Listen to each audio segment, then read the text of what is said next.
Have you ever felt like you're working harder than everyone around you, but somehow you're still falling behind? Maybe you're the first one in the office and the last one to leave, but your results don't match your effort. Maybe you work 12-hour days while your colleague works 6 hours and gets promoted instead of you. Or maybe you're exhausted, burnt out, barely sleeping, yet you watch others succeed with what looks like half your struggle. If you've ever wondered why hard work isn't enough, if you're tired of being tired with nothing to show for it, then this story will change how you work forever. Because once there was a farmer who almost destroyed his life by working too hard, until one encounter taught him the difference between effort and strategy. Stay with me until the end. In a farming valley where families had worked the land for generations, there lived a 32-year-old farmer named Thomas. Thomas owned a modest 10-acre farm that he had inherited from his father, and Thomas believed in one thing above all else: hard work. Every morning, Thomas woke up at a.m. before the sun touched the horizon. He worked his fields with his bare hands, refusing to spend money on modern tools. "My grandfather did it this way," he would say. "Hard work is the only honest way." He planted every seed by hand. He watered every row with a bucket. He pulled every weed himself. From sunrise to sunset, Thomas worked. His hands were calloused and bleeding. His back ached constantly, but he wore his exhaustion like a badge of honor. At night, he would collapse into bed too tired to eat properly, too tired to spend time with his wife, Sarah. She would look at him with worried eyes and say, "Thomas, you're killing yourself. There has to be a better way." But Thomas would shake his head. "Sarah, success requires sacrifice. Hard work never fails. I just need to work harder." The neighboring farmers watched Thomas with a mixture of admiration and pity.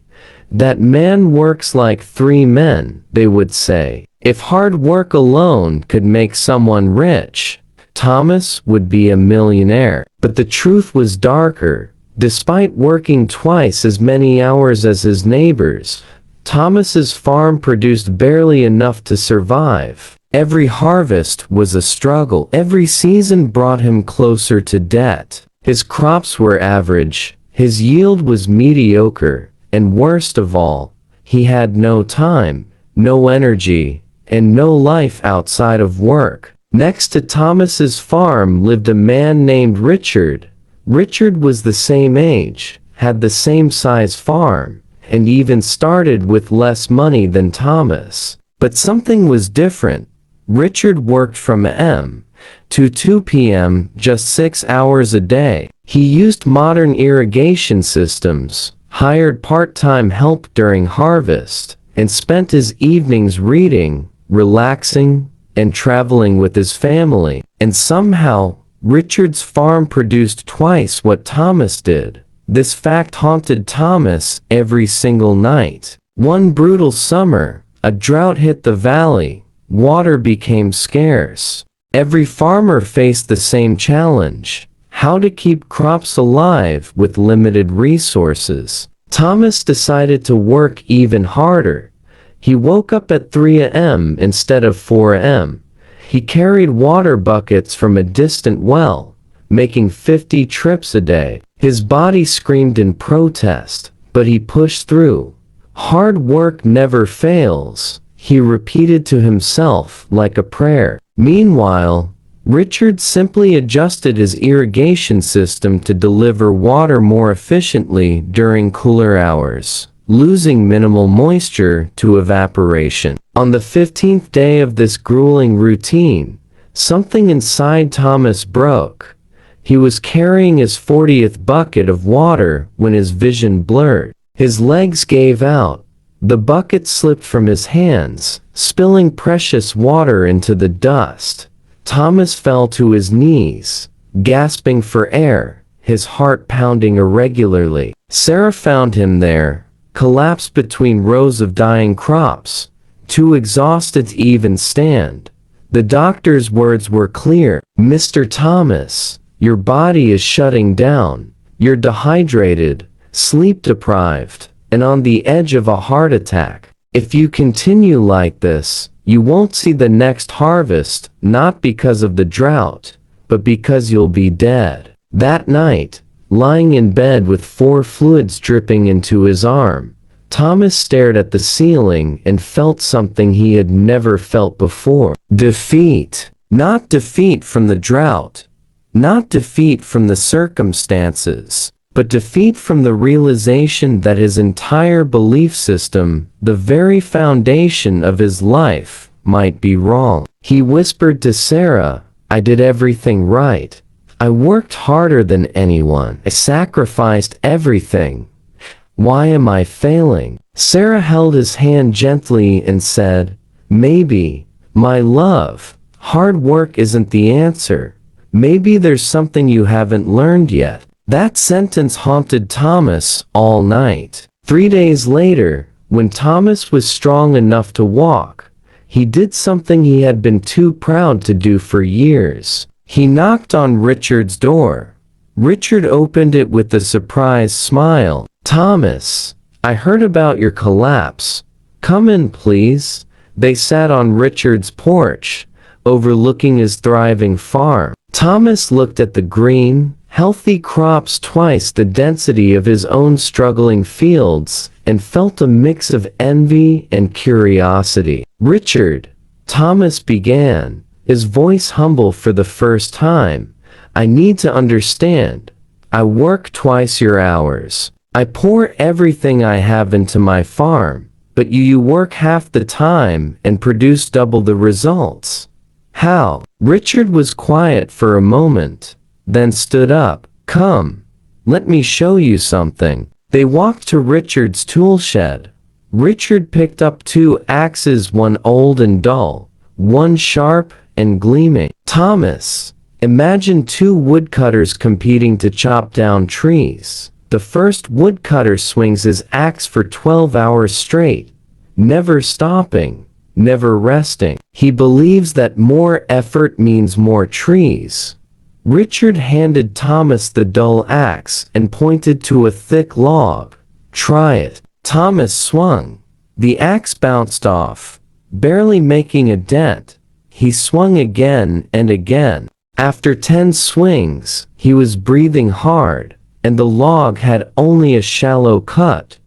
Richard took the sharp axe and swung once. It bit deep into the wood. 3 more swings, and the log split in 2. "The second woodcutter," Richard continued, "works for 10 hours. But every hour, he stops for 10 minutes to sharpen his axe. His competitor mocks him. 'You're wasting time.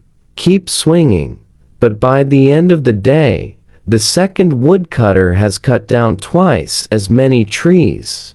Richard looked Thomas in the eyes. "You are the first woodcutter, my friend. You've been swinging a dull axe for years, wondering why your hands are bleeding, but the tree isn't falling." Richard walked Thomas through his farm, explaining 3 principles. First, systems over effort. "I don't carry water in buckets. I installed a drip irrigation system that delivers water directly to the roots with 0 waste. It cost money up front, but now it works automatically while I sleep. You spend 6 hours hauling water. My system does the same job in 10 minutes. Second, focus over the hustle. I grow only 2 crops that thrive in our soil. You grow 5 different crops, spreading your attention thin. I master 2 things. You struggle with 5. I produce excellence. You produce mediocrity. Third, rest is part of the strategy. My brain is fresh every day because I sleep 8 hours, exercise, and take breaks. I make better decisions. I spot problems early. I innovate. You're so exhausted you can't think straight. You make mistakes that cost more time to fix. Richard placed a hand on Thomas's shoulder. Thomas, you're not failing because you don't work hard enough. You're failing because you only know how to work hard. There's a difference between motion and progress, between being busy and being effective. He pointed to the fields. Hard work is the foundation, respect that, but hard work without strategy is just suffering. It's time to sharpen your axe. Thomas returned home that evening with a mind full of questions and a heart full of something new, hope. For the first time in years, he didn't immediately rush to his fields. Instead, he sat down with Sarah and a notebook. "Teach me to think differently," he said. The next morning, Thomas did something radical. He worked for 4 hours, then stopped. He used that time to research irrigation systems. He visited the local agricultural office. He talked to suppliers. He made a plan. Within 2 weeks, he had sold an old tractor he never used and bought a basic drip irrigation system. Installing it took 3 days. But once it was running, his water delivery time dropped from 6 hours a day to 20 minutes. The time he saved, he invested in improving his soil, studying crop patterns, and actually planning instead of just reacting. Thomas reduced his crop varieties from 5 to 2, the ones that grew best in his soil, and sold for the highest price. Instead of being mediocre at 5 things, he became excellent at 2. He hired a neighbor's teenage son to help during peak season, paying him fairly. Thomas realized that 1 hour of strategic planning created more value than 10 hours of mindless labor. But the most profound change wasn't in his farm, it was in his life. For the first time in years, Thomas had dinner with Sarah. They talked. They laughed. He had energy to play with his children. He started exercising in the mornings, which made him stronger and more focused during work hours. His friends noticed. "Thomas, you're working less, but you look healthier, happier." Thomas would smile and say, "Working smarter. Turns out, you can't think clearly when you're exhausted." 6 months later, the next harvest came. Thomas's fields, now efficiently irrigated and properly managed, produced 40% more than his previous best year. Not because he worked harder, but because every hour of work was strategic, focused, and effective. He worked 7 hours a day instead of 15, but those 7 hours produced more than his 15 ever did. Richard came over one evening and walked through Thomas's transformed farm. He nodded with approval and said, "You learned the lesson, my friend. Now, you're not just a hard worker, you're a smart worker." Thomas clasped Richard's hand. "Thank you for showing me there's more than one way to build something great." My friend, Thomas's story is not just about farming. It's about every person who believes that suffering equals success, that if you're not exhausted, you're not trying hard enough. Here's the truth our culture doesn't tell you. Hard work is necessary, but it's not sufficient. The most successful people in the world don't work the most hours. They work the smartest hours. Remember 3 things. First, before you work harder, ask if there's a system that could help you work smarter. Don't carry water in buckets if you can build a pipeline. Don't manually do what technology can automate. Don't brute force what strategy can solve. Second, focus beats hustle. Stop trying to do everything. Choose 2 or 3 things that create the most value and become excellent at those. Mastery in a few areas beats mediocrity in many. Third, rest is not the opposite of productivity, it's part of it. A tired mind makes expensive mistakes. A rested mind sees opportunities. You cannot think strategically when you're running on fumes. So here's your challenge. Look at your work this week. Find the one task you spend the most time on. Ask yourself, is there a smarter way to do this? A system I could build? A tool I could use? A person I could delegate to? Then take one afternoon, just one, to implement a smarter system instead of just working harder. Because here's what Thomas learned, and what you need to know. You are not a machine designed to run until it breaks. You are a human with a brilliant mind, capable of creating leverage. Stop swinging the dull axe. It's time to sharpen it. If this story hit home, if you've been grinding yourself into exhaustion, give this video a like and share it with someone who needs permission to work smarter, not just harder. Drop a comment. What's one task you're going to optimize this week? Let's share strategies and learn from each other. I'll be back the next day with another story to transform how you think about success. Until then, remember, strategy beats exhaustion every single time. Your best work happens when your mind is sharp, not when your body is broken.